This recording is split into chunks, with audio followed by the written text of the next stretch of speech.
Brown versus the Board of Education. You may have heard of this case. It was a landmark case in which the segregation of blacks in school was ruled unconstitutional. However, we are here today to focus on what Brown versus Board of Education didn't do, otherwise known as the case of Aaron versus Cooper.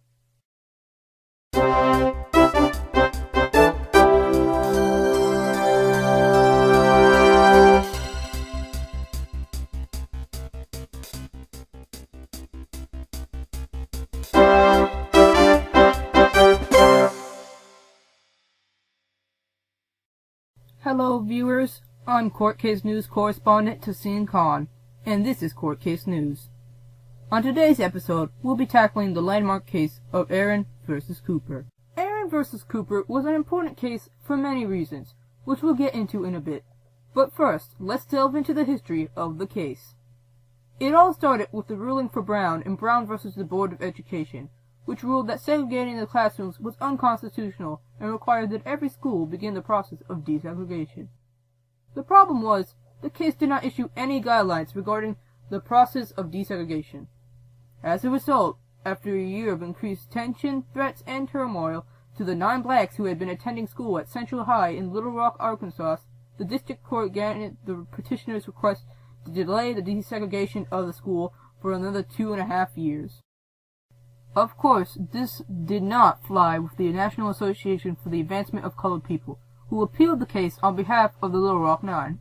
It was then taken to the 8th Circuit Court of Appeals where, on September 12, 1958, the Supreme Court unanimously held that the constitutional rights of the African American students could not be sacrificed for the sake of order and peace in public high schools.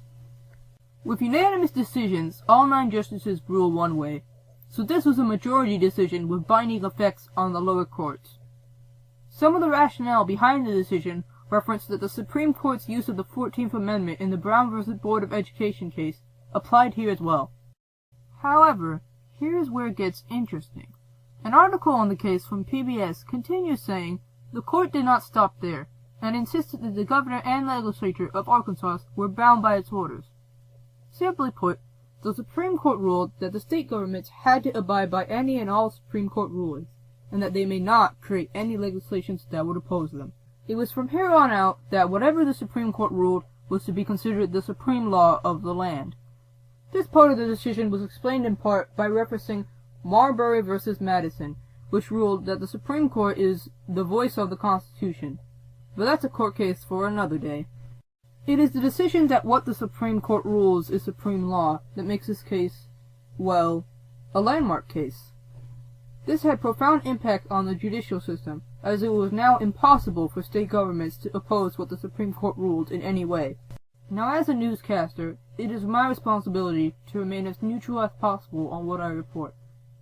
However, for the sake of getting a good grade, for the sake of expressing my thoughts on a very important decision, I would like to share that I agree with the court's ruling. I believe this law was especially important back in its time when the United States was segregated and racially biased, as it made sure that the fairness of the Supreme Court and its rulings extended to all courts, and that no state or lower district court could interfere with justice. And I think that to an extent today that this law is very practical, as the Supreme Court is still a very fair court and is less susceptible to corruption or bad judgment. What are your thoughts on this landmark case? Do you agree with the ruling that what the Supreme Court says goes? Let us know in the comments below. As always, this concludes today's episode of Court Case News. CCN correspondent Taseen Khan signing out.